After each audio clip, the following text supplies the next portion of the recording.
Before I start this lesson, I'd like to give our praise and glory and honor to Yahweh, Ba'ashim, Yahushua, Ba'ashim, Rakakwadash, the bond to the apostle, El's great minister, real will and teach will.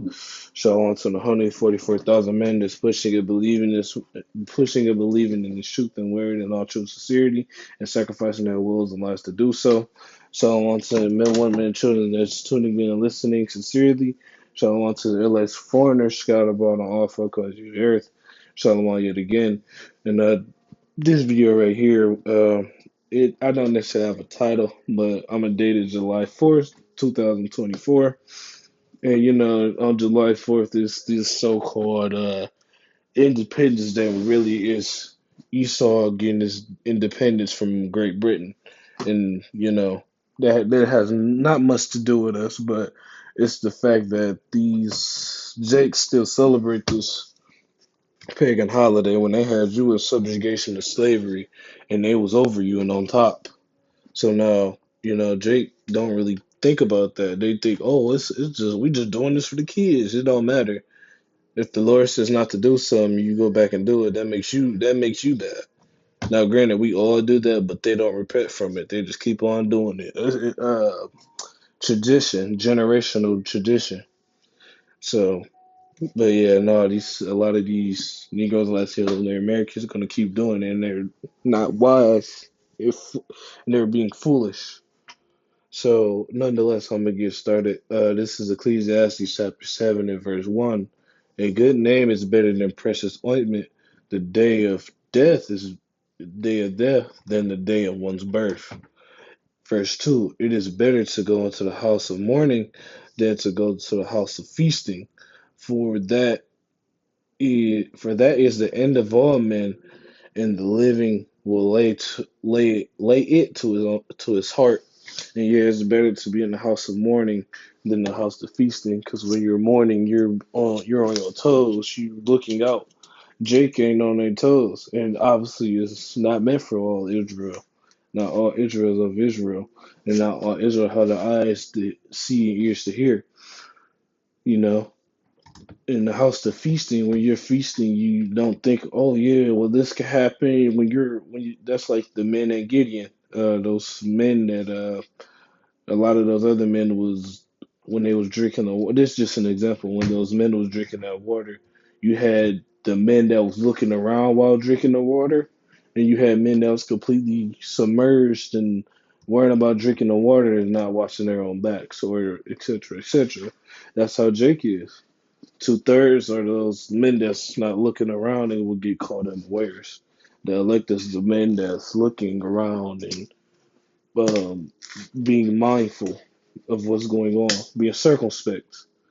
Now, I'm gonna go to verse 3 now. So sorrow is better than laughter, for by the sadness of countenance the heart is made better. Better, not bitter. And yeah, you know, I mean, obviously when you're mourning, you're going to be sorrowful.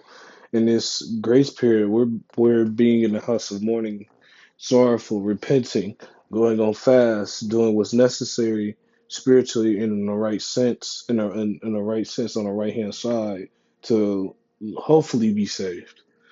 So, verse 4, the heart is made wise in the house of mourning.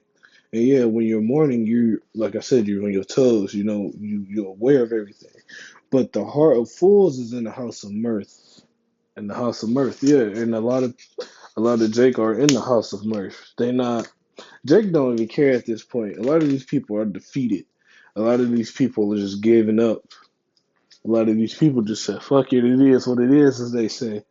And a lot of Jake just lay down. They have no fight, nothing. And that's why a lot of Jake are gonna die, because they just give up. They have no backbone. They don't care. They rather keep living as the heathen. So I'll jump to verse I'll jump to verse 7. Surely oppression maketh a wise man mad, a gift destroyeth the heart. And yeah, that's exactly what's going on. Oppression make a wise man mad. Because when you're in oppression, you know what's right and you know what's wrong. and it hurts. It really is painful knowing what's right, and you really can't do shit about it. We can't do shit about it. But hey, that the Lord's gonna come back and have our backs, man. At the end of the day. Now, this more since people want to be in the house of feasting, this is what the Lord's gonna do. So I'm gonna grab Isaiah chapter 47 because the Lord written this. He said this. This is Isaiah chapter 47 and verse 3. Thy nakedness shall be uncovered, yeah, thy shame shall be seen. And that is talking about America. All these pagan holidays, those are after false gods and demonic deities. And they had us in subjugation of slavery. I will take vengeance and I will not meet thee as a man. The Lord said he's not gonna meet you heathen as a man or meet the world as a man. He's gonna come back in that angelic power and that angelic force. So now from there, I'm gonna go to Joel or Joel. I said Joel. Joel chapter 3 and verse 1. For behold, in those days, in that time, I will bring again the captivity of Judah and Jerusalem. And Judah and Jerusalem, not to get it mixed up, Judah is the head tribe, the top on the southern kingdom. Judah can also refer to just Judah itself, or Judah can refer to Judah, Benjamin, and Levi. In this sense, let's talk about Judah, Benjamin, and Levi. And Jerusalem, which is the rest of the Israelites, which are Ephraim all the way down to Issachar. But all 12 tribes make up the whole 12 tribes of Israel. Verse 2, I will also gather all nations and will bring them down into the valley of Yahweh, and I will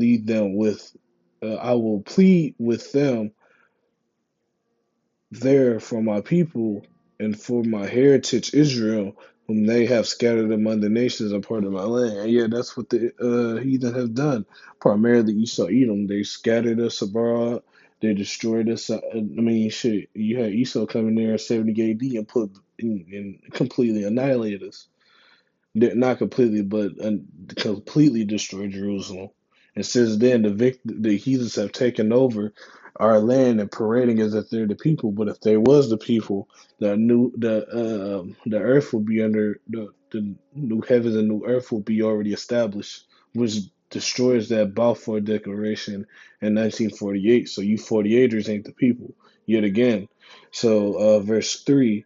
They have cast lots for my people, and they have given a boy for a harlot and sold a girl for wine that they might drink. And yeah, they've done that, quite literally during slavery and so on and so forth. And this is bigger than slavery. This is about how you treat the nations. This is about how you ruling and running things. Verse 4. Yeah, what have ye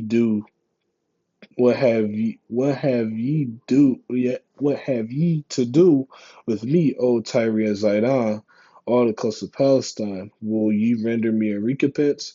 And if ye recompense me swiftly and speedily, I will return your recompense upon your own head.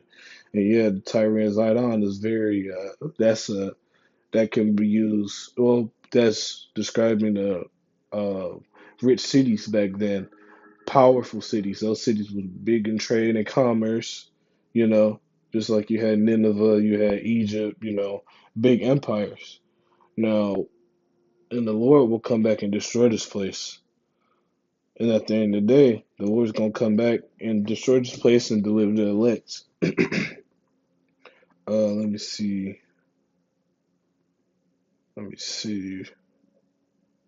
hmm And yeah, honestly, the Lord's going to get back to He's going to establish righteousness in this earth. So now I'm gonna go to Revelations chapter 13. I don't really have much. I'm just flowing in the spirit. This is Revelation chapter 13 and verse 10. He that leadeth into captivity shall go into captivity. He that killeth with the sword must be killed with the sword. Here's the patience and faith of the saints. So that first part of that part of that Revelation 13 and 10, this is talking about what's going to happen to Esau.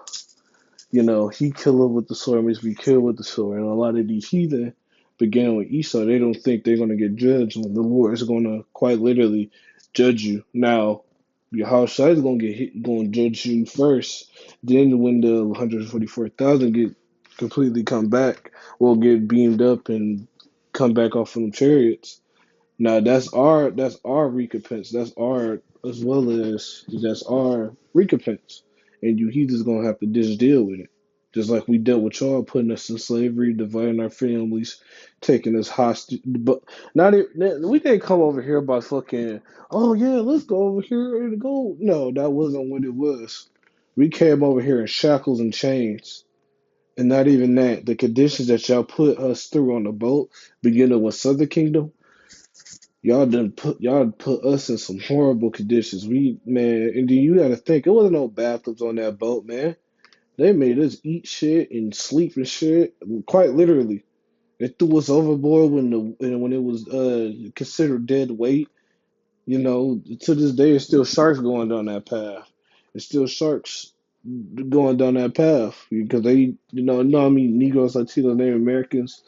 Oh, since Southern Kingdom, well, shit, you have Southern Kingdom and Northern Kingdom mingle amongst each other, but most of the Northern Kingdom came over here in the Americas, and that's just that we didn't even talk about what the Northern Kingdom was going through over here yet. We talking about Southern Kingdom, so y'all got a lot to pay for. You got lots to pay for, and at the end of the day, the Lord's gonna put a standard on His elect man to put you under subjugation, regardless of what you feel or think. Y'all complete another, begin with Esau, y'all complete another annihilation will happen in Obadiah 1. But yeah, I didn't want to make this too long. This was just something I was meditating upon. And Lord willing, this video will be edifying. But before I close, I'd like to give our praise to Yahweh by Shir, Yahshai by Shir, and on to the next one, Shalom.